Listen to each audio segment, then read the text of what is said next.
Hey everybody. Got me an easy day today.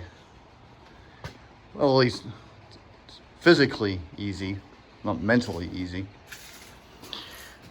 Little peek of what I'm doing back there. Let's go have a look.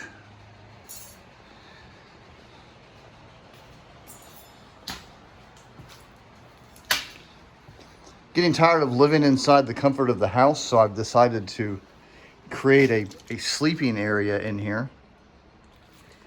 It's plenty big. It's got everything I need. I've got my nice backrest, my light, and that's it.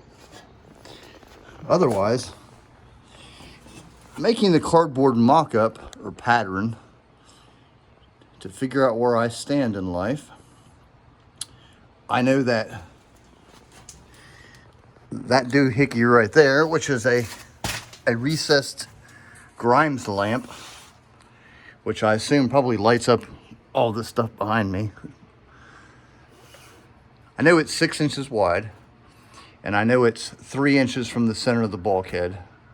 And by just comparing pictures of everything and where my ruler is on the real aircraft, I got it at 4.5 inches. And then that line is 3 inches, which is where the toggle switch will be for turning the light on and off.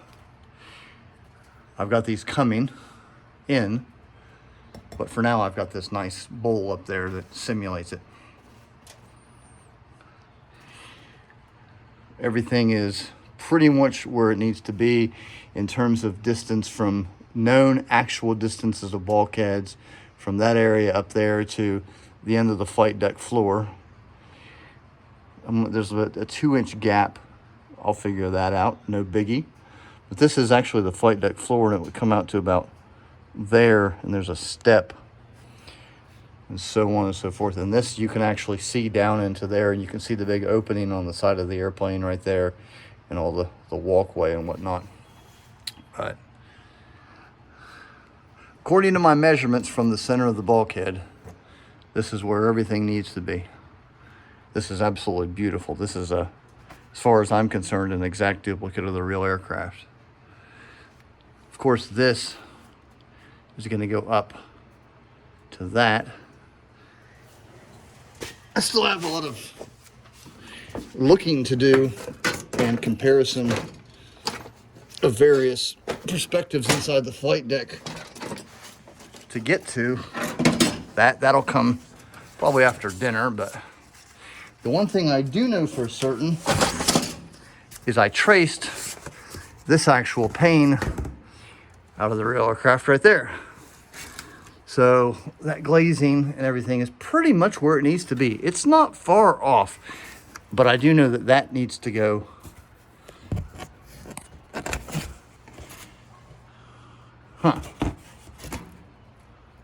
I don't know. Or maybe it's this way. Yeah, there we go. My bad. So that's where that longitudinal frame needs to line up there. But otherwise, I mean,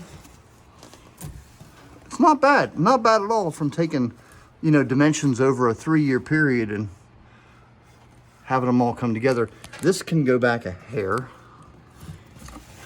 What I'm doing is I have actual pictures where I could get my camera in and I can see, number one, that this main frame of the canopy terminates into bulkhead 3.0 horizontally. It's got like a horizontal beam, and then this one also terminates with a horizontal, I don't know if you call it a beam or what, but bracket.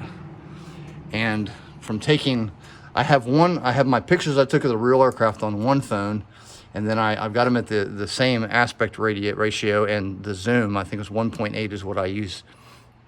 I can duplicate the picture almost exactly at different views with the cell phone side by side, and that gives me a really good idea that I'm close. And based on what I've seen from the initial pictures of just sitting right here, of course I have to take them down to the PC, really zoom them in, and do a really detailed analysis.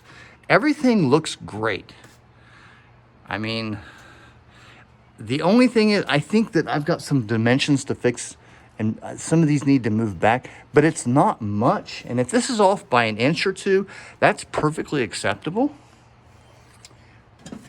I do know that this frame from here all the way up to the termination area at bulkhead, it's 2 inches thick. So I've got my 2-inch thing. And I'm guesstimating from looking at pictures that between here, I'm sorry, from the bottom of the frame at 2 inches to the rounded area is between 6 and 8 inches.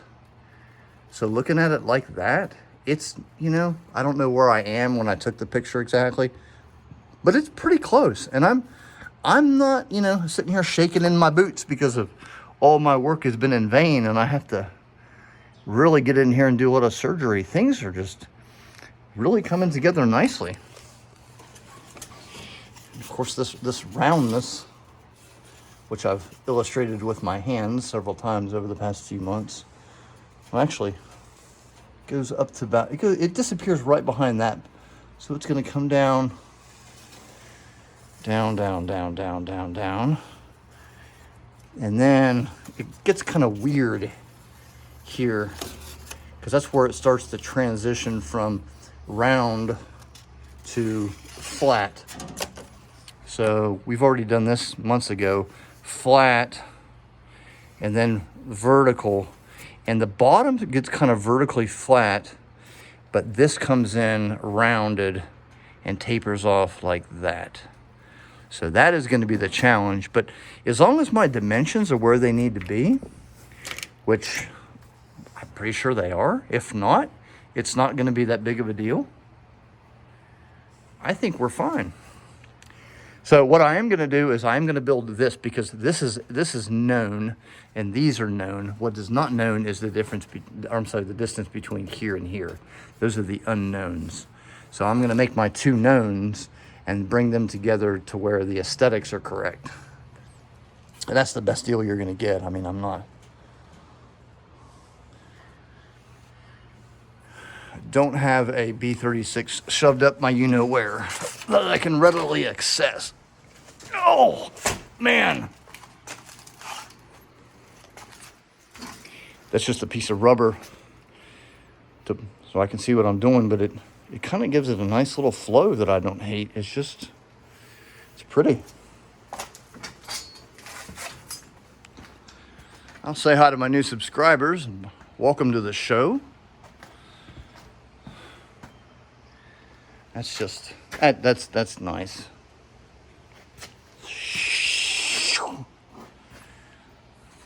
Wow. I'll see y'all next time.